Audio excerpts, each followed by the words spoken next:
আমার নিজ জেলা ঝিনাইদহ জেলাতে ছিলাম, ঝিনাইদহ 2 আসনে গণসংযোগে।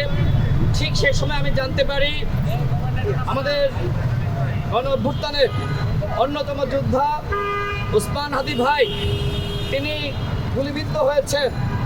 আপনারা গতকাল রাতে সকলে জানতে পেরেছেন উসমান হাদিকে ছাত্রলীগের দুর্বৃত্তরা গুলি করেছে। আমি জানার পরপরই রাতে ফিরেছি এবং আজকে সকালে তাকে দেখার জন্য এসেছি। আমি যখন যাই মেডিকেল বোর্ড বসেছিল, মেডিকেল বোর্ড শেষ হওয়ার পরে আমি উসমান হাদি ভাইয়ের বড় ভাইয়ের সাথে কথা বলেছি এবং তার খোঁজ খবর নেওয়ার চেষ্টা করেছি।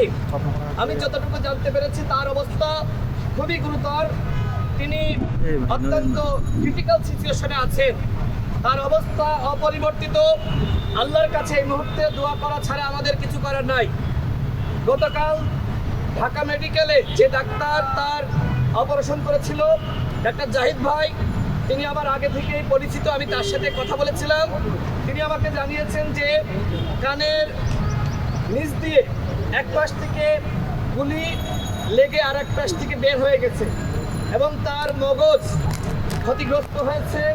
আজকে উসমান হাদির বড় ভাই আমাকে যেটি জানালেন, তার খুলির এক পাশ আলাদা করে রাখা হয়েছে, অর্থাৎ তিনি এখন গুরুতর অবস্থায় আছেন। আমরা আল্লাহর কাছে দোয়া করি, মহান আল্লাহ রাব্বুল আলামিন যেন তাকে সুস্থ করে দেন।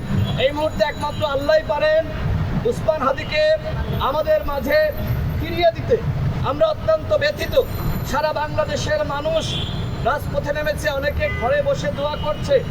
আমি এর আগে আমার একটি বক্তব্যে বলেছিলাম, সাংবাদিক ভাইরা আপনারা জানেন, নির্বাচনকে কেন্দ্র করে 50 জন প্রার্থীকে টার্গেট করেছে আওয়ামী দুর্বৃত্তরা এবং নির্বাচন বানচাল করার জন্য তারা এই ধরনের টার্গেট হাতে নিয়েছে।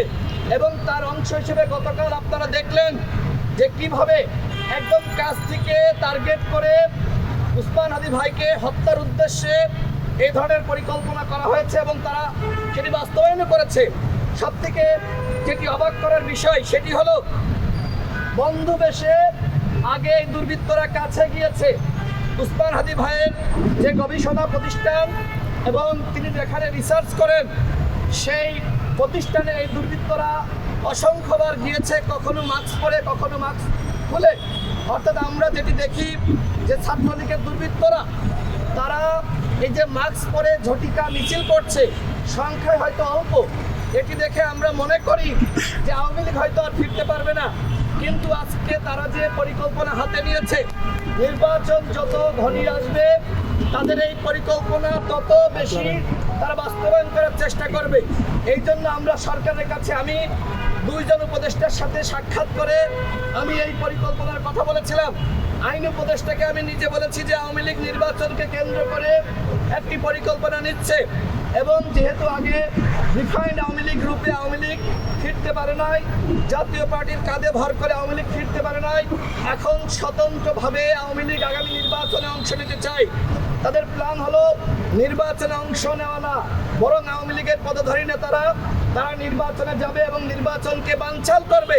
কিন্তু সরকার আমাদের এই কথাগুলোকে গুরুত্ব দিচ্ছে না।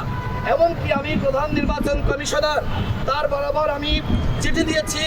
আমি তাকে বারবার বোঝাতে চেষ্টা করেছি যে আপনারা যদি এই আওয়ামী লীগকে কোনোভাবে সুযোগ দেন, আওয়ামী লীগের দর্শকদেরকে সুযোগ দেন, তাহলে নির্বাচনের মাঠে আমরা কেউ থাকতে পারবো না। গতকাল দেখেছেন গণসংযোগ করা অবস্থায় যখন আমার ভাই উসমান হাদি গণসংযোগ করে ফিরছিল রিক্সা করে, অত্যন্ত সাধারণ জীবনযাপন, তিনি ভাবছিলেন যে তিনি হয়তো এদেশের মানুষের কাছে নিরাপদ, সরকার হয়তো তার আশপাশে প্রশাসনের বিভিন্ন ব্যক্তিবর্গকে রেখেছে।